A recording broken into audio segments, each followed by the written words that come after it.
بسم اللہ الرحمن الرحیم والحمد للہ رب العالمین والصلاة والسلام علی سید المرسلین وعلی آلہ وصحبہ اجمعین، اما بعد۔ محترم ناظرین کرام، احکام دین کا پروگرام پیش خدمت ہے۔ آپ کے سوالوں کے جواب ہم کتاب و سنت کی روشنی میں پیش کریں گے۔ تو آئیے، آج کا جو پہلا سوال ہے وہ پوچھنا چاہتے ہیں کہ کیا دعا کے اندر بھی شرک ہوتا ہے؟ تو ہم کہیں گے ہاں جی ہاں، دعا کے اندر بھی شرک ہوتا ہے۔ ایسے نہیں کہ شرک یہ ہے کہ صرف آپ جائیے اور کسی پتھر کے معبود کے سامنے جھک جائیے یا کسی قبر کو سجدہ کر لیجئے یا کسی جگہ کا طواف کیجئے کہ اس کا طواف تو خانہ کعبہ کی طرف طواف ہے۔ یہ سب چیزیں جو مناسب نہیں ہیں کرنا چاہیے۔ تو اب کوئی آدمی کسی غیر اللہ کے نام پر نظر مان کر کے اس کے لیے جا کے ذبح کرے یا اس کے سامنے جا کے سجدہ کرے اور اسی طرح سے اس کے لیے نماز پڑھے اس کے سامنے، یہ سب چیزیں تو کفر ہی ہیں۔ لیکن دعا کے اندر بھی چیز ایسی ہوتی ہے، جیسے عبادت اللہ کے لیے، جیسے جو حق اللہ کا جو حق ہے، جو عبادت اللہ کے ساتھ خاص ہے، اس کو کسی اور کے لیے کرنا شرک ہے۔ ایسے ہی جن چیزوں پر اللہ تعالی قادر ہے اور کسی اور کو اس کی قدرت نہیں ہے، ان کا غیروں سے مانگنا یہ بھی شرک ہے۔ یہ بھی دعا میں مانگنا، دعا کہ اللہ تعالیٰ ہم کو یہ، اللہ تعالیٰ کو چھوڑ کے کسی اور سے کہے کہ ہم کو یہ دے دیجئے، وہ دے دیجئے، یہ دے دیجئے، ہماری مدد کیجئے، ہماری بگڑی بنا دیجئے، اور بہت سے الفاظ ان کے ہیں۔ تو یہ کہتے ہیں، ہم کہتے ہیں کہ یہ دعا میں شرک ہے، دعا میں شرک ہے۔ مثال کے طور پر شفاعت کے لیے غیر اللہ سے طلب کیجئے، جس چیز پر اللہ قادر ہے کہ آپ کو جنت میں ڈالے گا وہی آپ کو جہنم میں ڈالے گا، تو آپ کو یہ کہ نہیں، غیر سے ہم کو جنت میں لے چلو، یہ کیسے ہو سکتا ہے؟ یا ایسی مدد مانگتے ہیں، وہ مدد بھی اللہ سے مانگی جانی چاہیے جن حاجات کو پورا کرنے کے لیے۔ مثال کے طور پر کہتے ہیں کہ اللہ تعالیٰ کو چھوڑ کر غیر اللہ سے کہتے ہیں کہ ہم کو اولاد عطا کر دیجئے، یا کہ ہماری بگڑی بنا دیجئے، وہ مدد ہی طلب کرنا ہوا۔ یا اور بھی کسی مردہ کو اس سے دعا کرنا، یا کسی غائب آدمی سے دعا کرنا کہ ہمارے لیے آپ بہت دور ہیں۔ کیسے لوگ بیٹھے بیٹھے کہاں سے بڑی بڑے پیروں کا نام لے کر کے ان سے مدد مانگتے ہیں، رہتے ہیں جن کے اندر ہزاروں میل کا فاصلہ پایا جاتا ہے۔ تو یہی وہ چیز ہے جن چیزوں پر اللہ تعالیٰ قادر ہے، اور اللہ تعالیٰ ہر جگہ ہر چیز کو جانتا ہے، اور اس کے حکم سے دنیا کے اندر کوئی ذرہ نہیں ہلتا، اس کے حکم کے بغیر کوئی ذرہ نہیں ہلتا ہے، اور اس کے حکم کے بغیر کوئی چیز نہیں ہوتی ہے۔ آپ اس کو چھوڑ کر کے دوسرے سے، اللہ کو اس کے علاوہ کسی اور سے دعا مانگیے، یہی دعا میں شرک ہے۔ لہذا آپ کا کسی سے کہنا، یا غوث المدد کہنا، یا اسی طرح سے اور بھی نام ہے، بدوی کا نام ہے ربیہ، اور اسی طرح سے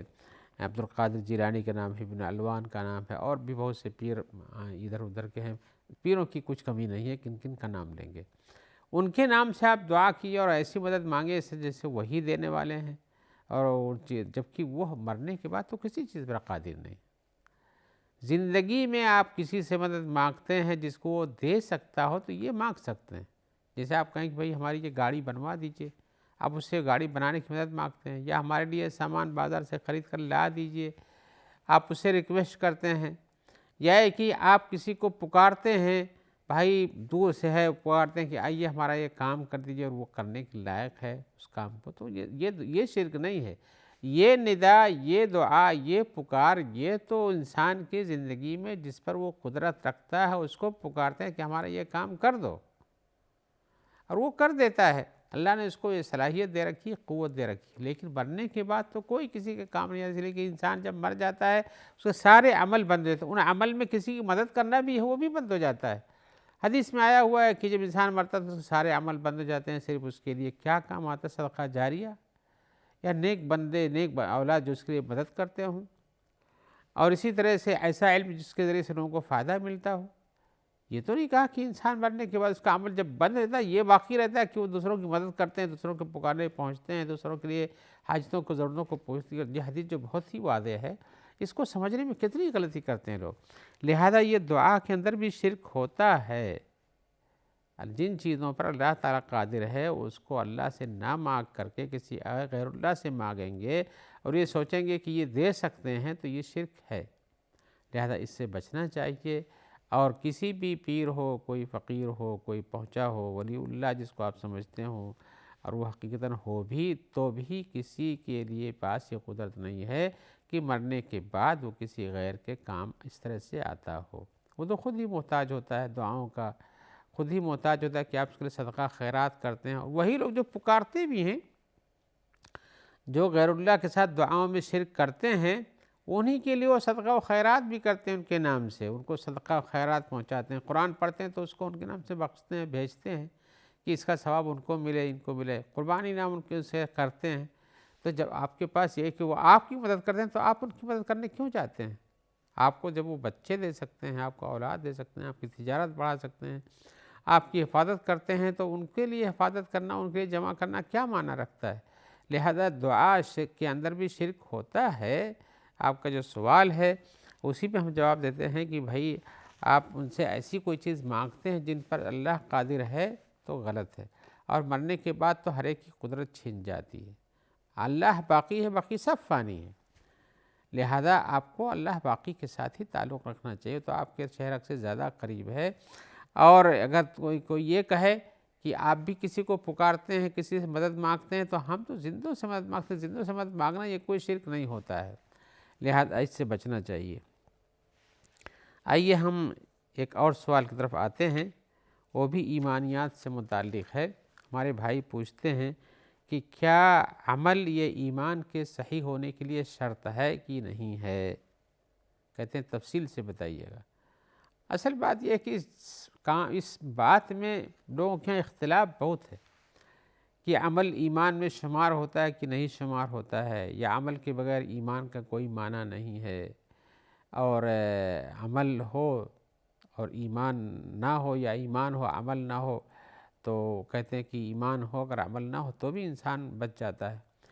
اگر کوئی ایسا انسان ہے جو ایمان قبول کیا اور عمل کرنے کے لیے اس کے پاس کوئی وقت نہیں ملا، تو جس عمل میں ہے وہ عمل اس کا شمار ہوتا ہے۔ لیکن اس پہ ایک دلیل بھی دیتے ہیں،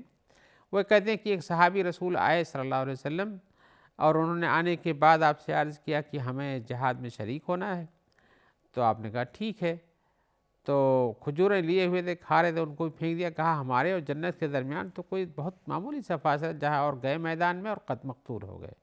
شہادت پا گئے۔ تو کہہ رہے ہیں ان کے پاس تو کوئی عمل نہیں تھا، لیکن آپ بتائیے کہ ان کے پاس ایمان کے بعد جو جہاد کیا وہ عمل نہیں تھا، وہ تو ایک عمل ہی ہے،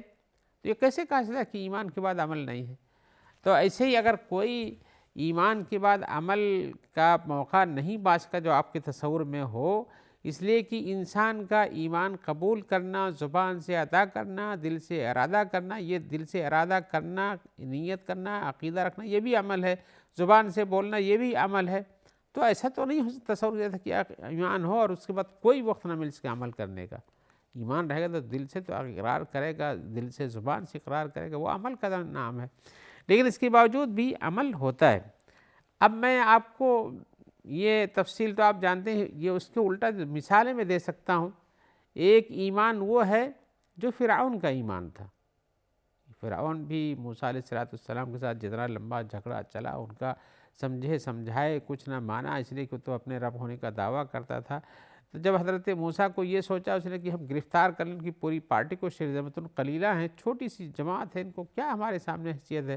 اور اپنے لشکر کو جمع کیا۔ تو حضرت موسیٰ جب پہنچے تو انہوں نے، اللہ نے کہا پانی سامنے، تو کہا کہ لاٹھی مارو نگل جاؤ اس میں، تو اللہ حضرت موسیٰ نے لاٹھی مارا اور وہاں راستہ بن گیا، قصہ معلوم ہوگا آپ کو،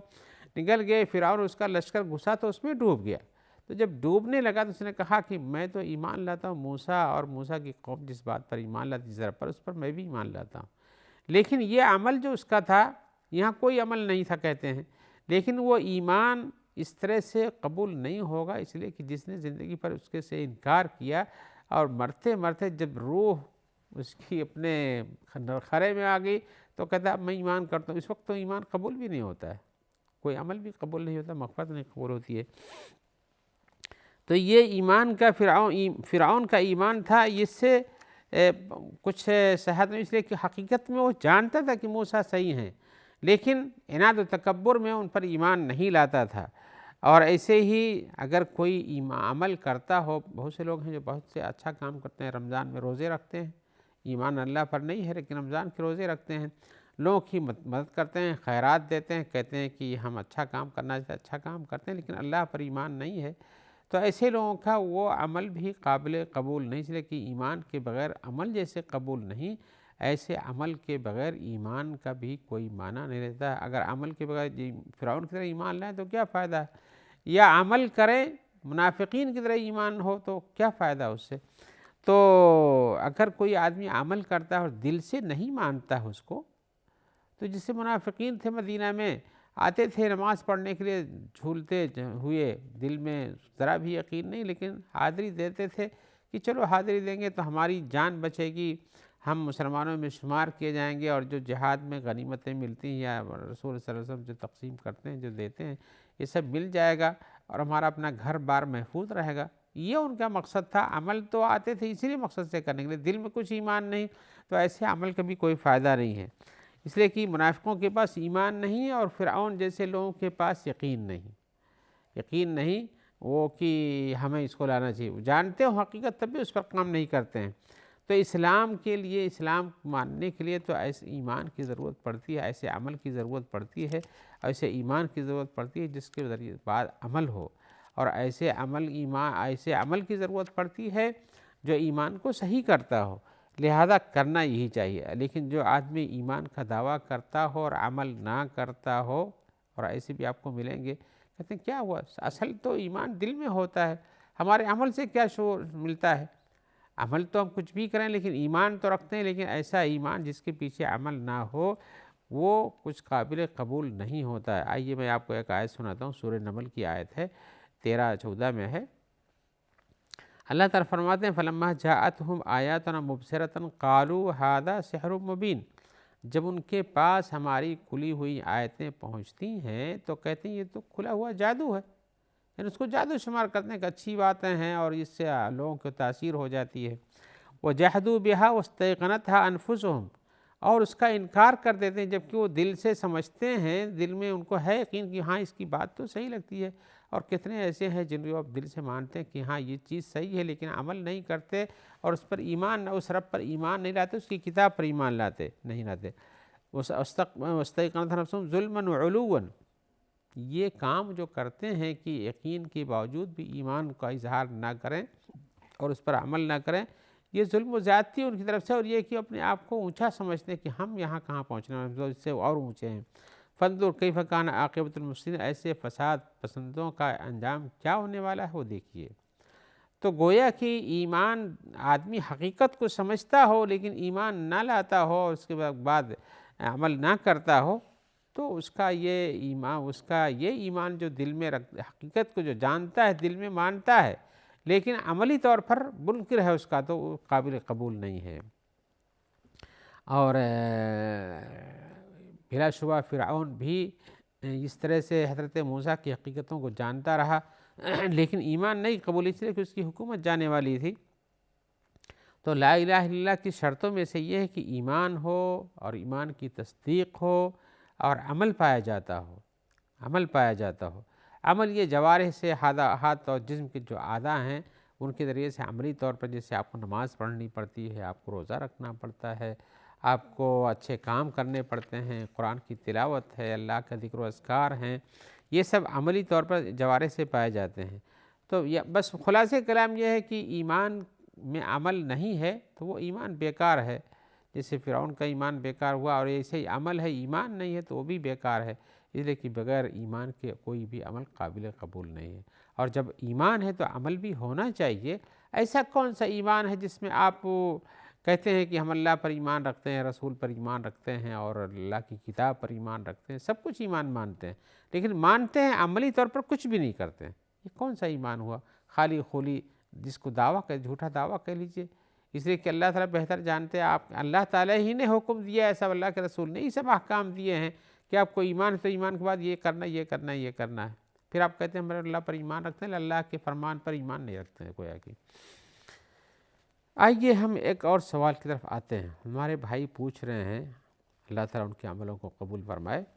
کہتے ہیں کہ ہم بعض مرتبہ کچھ کام کرتے ہیں اور ہماری نیت صاف ستھری ہوتی ہے، لیکن کام کے بعد یا کام کے درمیان ہی ہمارے دل میں کچھ ریاکاری کا شائبہ پیدا ہو جاتا ہے۔ وہ کیسے؟ کہتے ہیں کہ جیسے میرا کوئی کام دیکھتا ہے تو میں خوش ہوتا ہوں کہ چلو اس نے ہم کو یہ نیکی کرتے دیکھا، یا ایک ہی کوئی میری تعریف کرتا ہے کہ تم نے بہت اچھا کیا، تم نے اس موقع پہ خرچ کیا، بہت ضرورت تھی اور تم بہت نمازی ہو اور عبادت گزار ہو وغیرہ وغیرہ، تعریف کے کلمات کہتا ہے تو مجھے وہ چیز پسند آتی ہے۔ تو کہتے ہیں کہ یہ ریاکاری یا ریاکاری کا شائبہ جو میرے اندر ہے، مجھے اس کے بارے میں شبہ ہے کہ یہ ہمارا عمل ضائع کر دے گا، تو اس کا کیا علاج ہے؟ ہم بتانا چاہیں گے کہ بھئی آدمی عمل کرتا ہے، عمل شروع کرتا ہے، اس کی نیت اس وقت اچھی تھی، جیسا کہ آپ نے ظاہر کیا ہے کہ نیت ہماری اچھی تھی، ہم نے عمل شروع کیا، عمل کے درمیان یا بعد میں ایسا پیدا ہوا، یعنی جیسے آپ نے کسی کو دیکھا یا کہ آپ نے سوچا کہ فلاں آدمی آ رہا ہے، دیکھے گا تو ہم کو اچھا سمجھے گا ایسا، تو اگر کسی آدمی کے عمل میں عمل کے درمیان یہ شبہہ پیدا ہو جائے یا دل کے اندر یہ شائبہ ریاکاری کا پیدا ہو جائے، تو اس پہ علماء کا اختلاف ہے، اس کا کیا حکم ہے؟ آپ کا بھئی شبہ کا جیسے مسئلہ ہے، تو کچھ لوگوں نے کہا کہ عمل جیسے شروع کیا تھا اچھی نیت سے شروع کیا تھا اور اس وقت اس کی نیت ٹھیک ٹھاک تھی، وہاں شروعات کیا، اب کوئی چیز آ گئی بیچ میں تو اگر وہ مؤثر ہوتی ہے یا نہیں مؤثر ہوتی، اس کی کئی شکلیں ہو سکتی ہیں، تو کہتے ہیں کہ اس کی اپنی پہلی نیت کے حساب سے اس کو ثواب ملے گا، اس طرح سے کسی کے دیکھنے سے اور اس پہ خوش ہو جانے سے کوئی فرق نہیں پڑتا، لیکن ریاکاری تو ایسے ہی ہوتی ہے کہ آپ وہ پڑھ رہے تھے اور جب کسی کو دیکھا تو اپنا کام اور بہترین بنا دیا آپ نے، بڑے اطمینان اور اس سے بڑی توجہ اور خشوع و خضوع سے نماز شروع کر دیا، پہلے کھیل ایسے پڑھ جیسے عام طور سے پڑھا کرتے ہیں، تو یہ فرق تو پڑتا ہے۔ لیکن کچھ لوگ کہتے ہیں کہ بھائی اگر انسان اگر ایسا عمل کرتا ہے جس کے بعد اس کے اندر ریاکاری کا شائبہ ہوتا ہے تو اس کو جھٹک دینا چاہیے، اگر جھٹک کے صاف ہو جاتا ہے تو اچھا، نہیں کرتا ہے تو پھر اس میں جڑے رہنے کا نقصان ہے۔